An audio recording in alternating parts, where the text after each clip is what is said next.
Hey everyone, how's it going? This is Callie Hiker, and today we're going to do a review on Caswell Memorial State Park's campground. As you can see, we're in Site 22, which is by far the most popular campsite in the park. Now, just some general information on this campground. Each campsite comes with a picnic table, a fire pit, which comes with one of those little grill bar things, and a food locker. For the most part, most of the campsites are pretty well shaded. There's a few that are pretty in direct sunlight, so they can get very hot in the summertime. You can see Site 22 is quite large. You have plenty of space to put out your tents and everything. And more importantly, the trail down to the campground beach is right there, so many people like the site. If they have kids, they can just quickly walk out there and go to the campsite.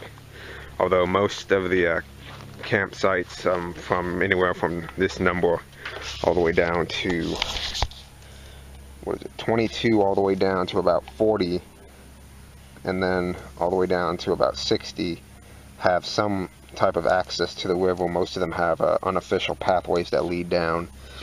Now you can see here we have 64 actual campsites. They range in size from 18-foot driveways to 21-foot driveways, and then 24-foot driveways. Obviously, if you have a trailer, you're going to want the biggest driveway.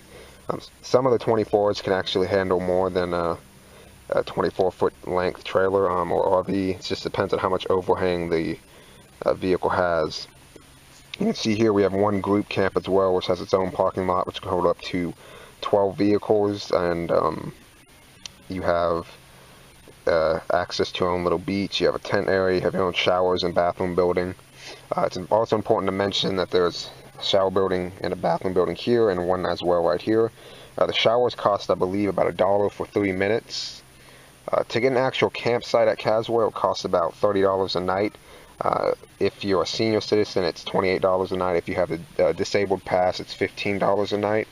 And if you are a distinguished veteran and you hold that pass, it's of course free. The only other cost related to the campsite is if you're allowed to have 2 vehicles per site, but the second vehicle, even if you book a reservation, is not included in the $30 fee. The second vehicle is an extra $10 per campsite. Like I said, you're only allowed to have 2 vehicles per campsite. If you have more than that, you're going to get fined or cited by the ranger. You can see right here, like I said, the group camp is able to have 12 vehicles, and that includes the fee that you pay, which is $175 a night. Regular also includes all 12 vehicles in that fee. It can also hold up to 50 people. Each campsite is designed to only hold 8 people, so don't try and fit 20 or 30 people in there for your family reunion. You need to buy multiple campsites. Now, as far as reservations go, it's important to keep in mind that you can get a reservation here, but the reservations are not site specific. What it is it guarantees you a site, but not a specific site. Many state parks are site specific though. Let me see, what else is there to say? Oh, on summer weekends, so that's basically from Memorial Day weekend all the way to Labor Day weekend of September, you're definitely going to want a reservation. You don't want to take the chance of not having one and not having anywhere to camp here if you choose to camp here. Generally speaking, group camp and most of the spots, if not all the spots, fill up every weekend, Friday, Saturday night, and sometimes even Sunday night if it's a holiday weekend. Now we're just going to do a quick walkthrough on the popular sites of Caswell. You can see the main beach is right here, and Site 22 is right here, which we're in right now. Basically speaking, families with kids generally want to be anywhere from Site 12 and 11 to Site 28 and 29. These are the most popular spots that we have. Other than that, what many people like to do is they also like the spots along the edge here. These are also very popular because, like I had mentioned, they have access to their own little private beaches, if you want to call them that. The least popular sites in the campground are usually 1 through 8, and that's because they're kind of just off, by the main road. Some of them are kind of awkward shaped, or they're quite tiny, so people don't generally like those ones. However, if you want to be secluded, this is generally the area you want to be in Site 1 through 8.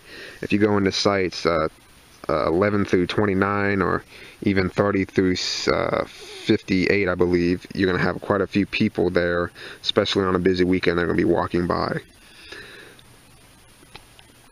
Now there's also, you can see, although they don't do this every weekend, many people like this area because there is an amphitheater right here, and sometimes they do presentations, or they actually show movies at this amphitheater. It really just depends on if the campground host chooses to do that week.